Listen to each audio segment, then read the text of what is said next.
Guys, welcome to the latest episode of this UnBee-lievable Life. I have a very, very longtime friend, guest Geri Riley with me. And for those of you who went to St. John's, you will AKA know her as Gabe's mom, and that's who she will forever be for me. And we love her to pieces. So glad to have her on. Just a short bio. She did grow up in LaPorte, Indiana, small town girl just like me, married a local, raised kids. She attended IU and Bethel College and graduated with an organizational leadership BS from Southeastern University in Florida. She's presently getting her MA in psychology at IWU in Marion, Indiana.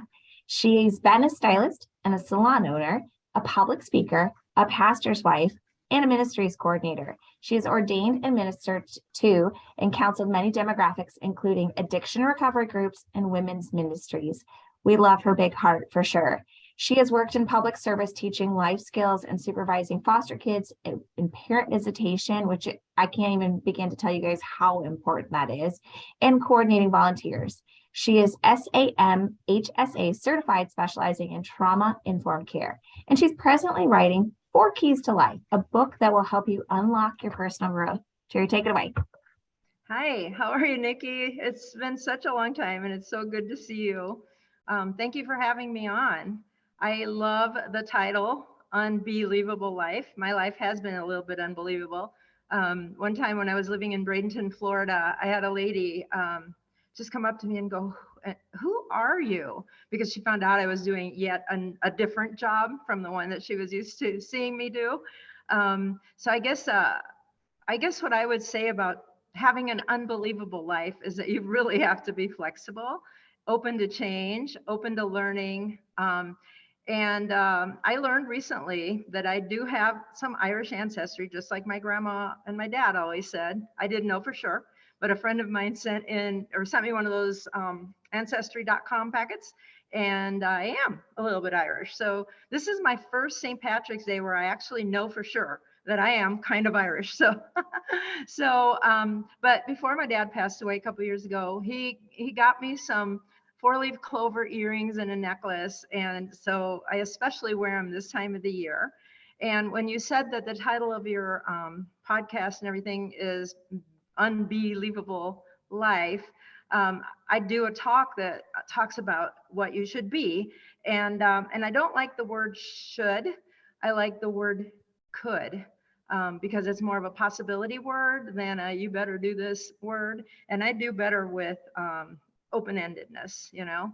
I've never been one to follow rules that well. And if you knew my son Gabe, he attempted. He does a really good job of honing himself in and following the rules. But it's kind of in our blood to be adventuresome, because my grandfather and both my grandfather's families came from the Canary Islands to Cuba at the turn of the last century. And then my dad was born in Cuba. And then, as you probably know, my family came to the United States in 1961, fleeing Castro's, communist revolution down there. So I became an American in 1972, and I had to learn how to be an American. Most people take it for granted because they're born here. But I was kind of lucky enough to land in LaPorte, Indiana. You can't get a more American city than that. My dad had studied in Tennessee, so he had a lot of connection with the American culture. So even when I was little, he'd play movies for me like High Society with Frank Sinatra and Grace Kelly. And we went to see all the Disney movies, so I knew a little bit of English when I came to America. But at first, they'd tell me, eat. They wanted me to eat a peanut butter sandwich. I had never seen the likes of one before, and I didn't know what it was. But when they were saying eat, I thought they were saying it, because the I in Spanish is E, right? So it was just really hard. And I think that early experience of just coming to a new culture, really, away from all our family in Cuba, because some of them came before we did and some came later, it kind of forces you. And I mean, that is the American story. How many of us don't have ancestors from somewhere else, So that's why this country is so magnificent, because it's a land of possibility and coulds. And it's like an open plain. If you think about the pilgrims and everybody going out west, and these carriages, not knowing exactly what they were going to run into. It's always been an open plain, and it's an open plain kind of psychologically and sociologically, because you don't know who you're going to meet. When my dad moved back to Florida from Indiana in like 1982, he was working for the schools, and he found out that there were 152 people groups. That's people from 152 countries living in Miami. And of course, those people don't stay there. They migrate north. They end up in all over the United States, Oklahoma, Wisconsin, everywhere. So there are people from everywhere, and they've been coming for 500 years. So what an exciting place, and what an exciting time to grow up in America. So my thoughts, where I use the word be on the first two, are be learning, always be learning. There is no end to what you can know, and you're never too old to learn more. I actually, I dropped out of college to get married in the 70s, and I turned around and went back to college in my 50s and graduated summa cum laude, because I totally believe that the more experience you have before you go back to college, the better. It's that much easier for you. And then I just recently decided to get my master's, and I'm almost 70. I mean, not almost, but I'll be there soon. So, and my dad was like that too. He was a lawyer in Cuba. Later in life, he became a Spanish teacher. And then he decided to get his master's in psychology. So, so there's been a love for learning, and a love for trying to understand the human nature and different cultures in my family always, So as a second generation immigrants, my children kind of straddle their culture. They're Americans, but they're also Spanish and Cuban and all the other things, Portuguese and whatever else is in there. They're not second or third generation Americans. So they've had to adjust a lot and learn how to be in, northern Indiana, even though they were born there, because at home they were somewhere on the Iberian Peninsula or in the Caribbean, you know what I mean? So all of that, I am certain that someone who's always been here, who's, if your family's been here for 2 or 3 generations, you're so blessed, because you don't have to make all those adjustments. There should be nothing holding you back. But let's be real. Life is such it's an experience of surprises. Like, that's the best way I know how to put it. You can plan, and I have been able to achieve a lot of the things that I wanted to, and a lot of the things that I planned. But oh my goodness, you can get blindsided by so many things during life, as you know, like illness, and deaths of parents too early, and deaths of your own children sometimes. I mean, there's just so much that can happen that can not only steal your sanity, steal your composure, steal your finances, but also steal your drive to succeed and your drive to keep going. I mean, why do we have this big problem with depression and anxiety in our country? And it's because people have been hit with so much, and so much is expected of them to succeed in our society now, that people kind of give up. So I feel like if I look at my life and I'm not even going to name them, but all the obstacles and left hooks that have been thrown my way, and how my faith has gotten me through, and how a foundation of parents who would not give up helped me to just keep going and just keep learning. That is so important. Not like for us to pass on to the next generation. The most important thing is keep learning. Keep learning. Doesn't matter if you have 55 degrees if you didn't really learn anything. You got to inhale that stuff. You got to make it a part of you, right? And then the other thing is be yourself. We're watching commercials a lot, even on the web, everybody's telling us how we should look, how we should talk, how we should be, how to, how to be accepted, how to be the cool guy, how to, all the things that you would think would end at middle school, but no, they follow you into high school, they follow you into college, they follow you into the job world. Everybody's always trying to please somebody, right? And that's okay. You want to prove to people that you're responsible. You want them to trust you, that you're not abusing privilege, that you're not abusing the lack of privilege, because a lot of people kind of sit down and enjoy just feeling sorry for themselves and help me, and don't get out of that. They become ill sometimes because they stay there too long. But maybe part of that is because they weren't allowed to be themselves. And so important to find out who you really are early on. It's sad that people find out who they are by the time they're 7 years old, psychologically. I mean, like their character is developed by then. And but I don't believe that you necessarily stay there, because I was a little Cuban princess. We went to the club. My dad played tennis. We played in the pool. My mom never did housework. I had a chauffeur that drove me to my little private school in my little Rory Gilmore skirt, and all of a sudden I was in the United States and I was a persona non grata immigrant kid. You know what I mean? Nobody knew who we were. They didn't know what my parents were. They didn't know they were both had PhDs in their careers or anything. Nobody cared, So I had to early on be me, the person who all that stuff didn't matter. None of that mattered. Who are you? Well, I was lucky enough to be loved.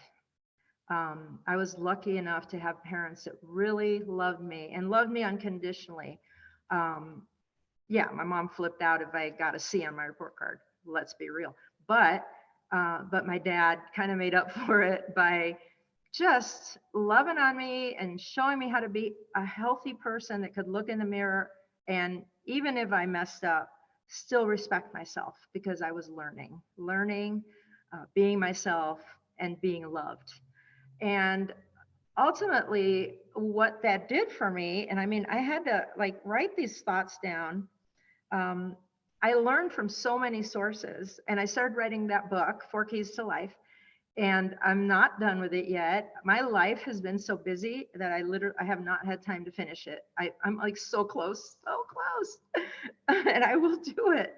And the semester starts pretty soon, and I'm my summer semester, and I'm I haven't finished the book yet. What am I doing?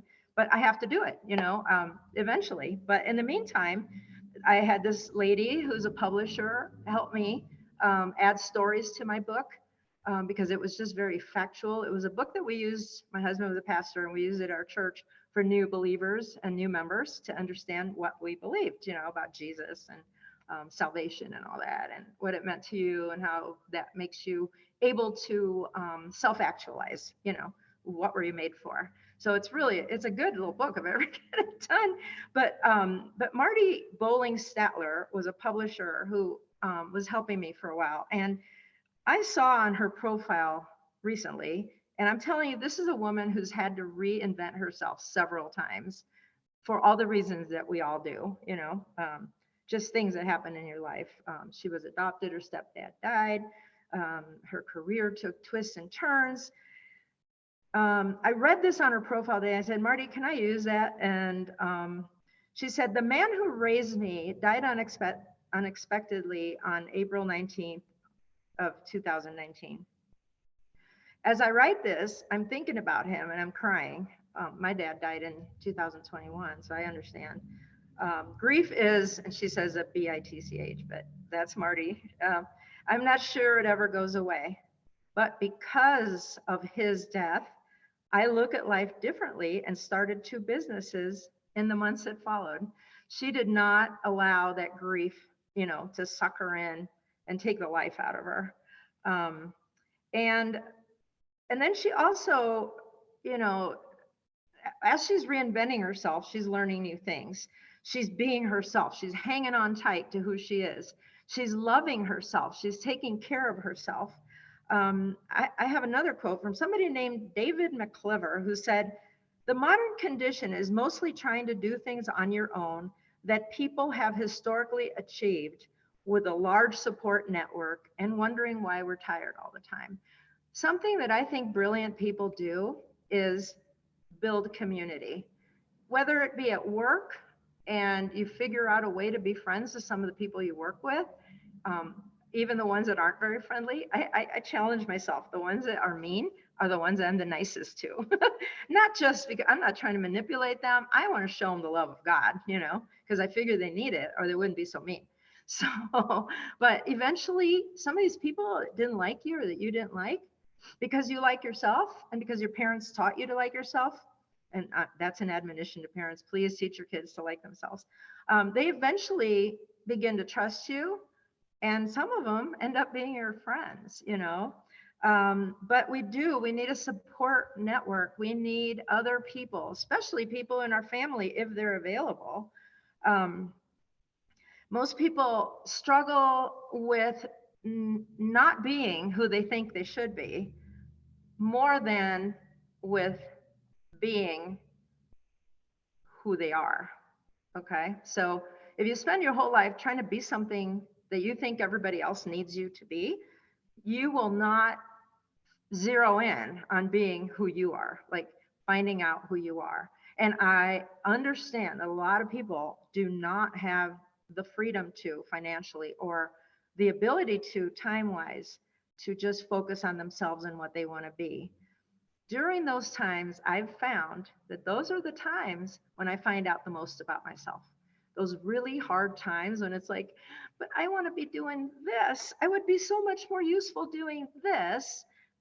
And guess what? When I'm doing those really hard things, and they're often for other people, and they're often not pretty, that's when my character begins to blossom. And I begin to find out what I'm capable of that I didn't know I was. You see what I'm saying? So it's just really important to form community with people that allow you to be yourself if you're able to. If you're not able to, and you work somewhere where you just have to go there, work, you're exhausted, and then you come home and all you can do is have a quick protein drink and watch Netflix and pass out on your couch, you know what? That's okay too. Don't feel guilty because you're doing your absolute best. I'm going to tap in right here to something that I just saved. That's so important. The reason that I wear the 4-leaf clover on this date is because of the 4 is a really important number to me because my initial family was 4 people: my mom, my dad, my sister, and me. And 4 in the Hebrew language, the number 4 stands for a letter that looks like a door. And my family moved to LaPorte, Indiana, which means the door. So I love 4-leaf clovers for a lot of reasons. And so when I came up with my little bee thing, I came up with be learning, be you, be authentic, like yourself. And then finally, love yourself. Like, don't just like yourself, but love yourself. Be in love with that person that your mommy and daddy made, or that your mommy and daddy adopted, or that was lucky enough to end up somewhere, in the United States especially, and love who that person is. I saw one of those, I think they're called Marushka dolls, where there's one inside of another. And a friend of mine, Bethany, from my church in Florida, I saw that. She, on her life, she posted that she's that little tiny Marushka doll when she was little, and then she's the other one when she was in grade school, and the other one high school, the other one college. Then she became a mom, and she goes, but I'm this big Marushka doll now, but all those little Marushka dolls, or whatever they're called, are still in there. I'm still that person, but that person's gone through a lot of changes. But if you're kind to that little child inside of you, and you remember, how much that little child has learned throughout your life, You will love that little child, and that little child will translate to your children, to the children that you teach, to the children that, if you're a social worker, you teach skills to, or you do visitation with their parents while they're in prison. Um, it's not just your own kids that you minister to in society, it's other people's kids too. My neighbors' kids, they come over all the time to play with my husky, and they open up to me. They tell me, oh, my grades aren't that good this semester. And they tell me why, and stuff like that. And because I was brought up loving myself, even if she doesn't feel loved, I can show her that she's lovable. And that's my goal in life. I want people to know that they are so valuable. When I took microbiology, when I went back to college, and I saw a cell and what is going on in there, what's going on in all those little things inside a cell, I was in wonderment. I was like, oh my goodness, like we are so special. We're not just looking at skin here. This is a universe in your arm, It's so magnificent. It's hard to even like grasp. Fall in love with that, fall in love with it. You really were obviously created. If you want to call it by the universe, fine. I think somebody created the universe, but you are such a magnificent specimen, even when you're ill, because your body tries to heal itself. So you feed yourself well, you take good care of yourself. My dad was playing tennis in his 80s, when illness comes, do your best and pray. And if it's not your time to go, you'll be healed, and when it is, you'll be at peace. You'll be so glad you did the things that were that were genuinely, authentically the things that made you happy, which hopefully and often do end up being your career. I had a first career as a hairdresser and cosmetologist and cosmetics technician for like Estee Lauder. I worked for them, and I worked for Lancome. I enjoyed so much helping women feel pretty, because women want to feel pretty, and it made them feel so good, and it gave them confidence. Some guys too, like they love bronzer and stuff.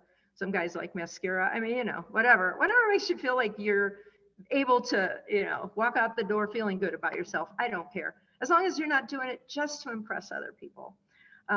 So I feel like I like to not only make people look pretty, I also like to make them feel pretty, and also like to make them aware of the fact that they're so special. And that's what fuels me. But that might not be what fuels you. Whatever fuels you, whether you love to work on cars, or you like to sell houses, or you want to make sure people have the right insurance, or whatever it takes, starting businesses, working at a coffee shop. These people here are having such a good time. Whatever it is, if you enjoy it, throw yourself into it. Be a worker that feels approved by himself and by God, and that looks responsible to the world. I feel like we were each given a little bit of responsibility, because we are so blessed to have life, that we are responsible not just for ourselves, but for other people too. And they need it. They need community. There are people on the outskirts that never feel included. And I learned from my husband that those are the most important people, the ones that are out there, that they're like ignored or just not seen because we're so busy. I make an effort to go after them, and cats, because I love cats. I would live in a pet store, but yeah, try to find that part of you. That's what I tell myself. Try to find that part of you that gains life from giving away life. So, be learning, be yourself, be liked. It feels good to be liked, but you have to like yourself first, and be loved. And you will be, because people will see that in you. Will some people be jealous because you got it together? A lot, a lot. And that doesn't matter. You just keep loving them, and eventually they might love themselves too, You can't fix everybody. You can't even always fix yourself. You just keep going. And that's what these 4 little things stand for. Just, they remind me. It's not really a rosary, but it kind of reminds me, it's like a prayer. Keep being who your parents made you, who God made you, who you've become. And don't be ashamed. Don't be afraid. Easier said than done is something you work on every day. And the more you love people, the more you love your life, the happier you'll be. I guarantee you. So that's really all. That like sums up my daily mantra. Well, we can't wait for that book to come out. So I'm sure you'll keep us posted and I can forward all that information. But Thanks. what an uplifting message. And yes, we are beautifully made and we are infinitely loved. And I want people to remember that. I mean, I try to love unconditionally as best I can. And I think that is one of the most important messages. Not only unconditionally love yourself, always work on yourself, but don't beat yourself up over the littlest of things, but unconditionally love those around you, because we were talking about the marginalized people, that they need our love too. And that is such a tremendous message. So, you definitely lead an unbelievable life. Thank you so much for sharing your knowledge, your wisdom, and your stories. And if anybody has any questions or wants to find you for, an additional talk or anything, they can reach out to me and I can connect you. And I just want to thank everyone for listening and wish everybody a blessed and wonderful St. Patrick's Day. Thank you, Nikki.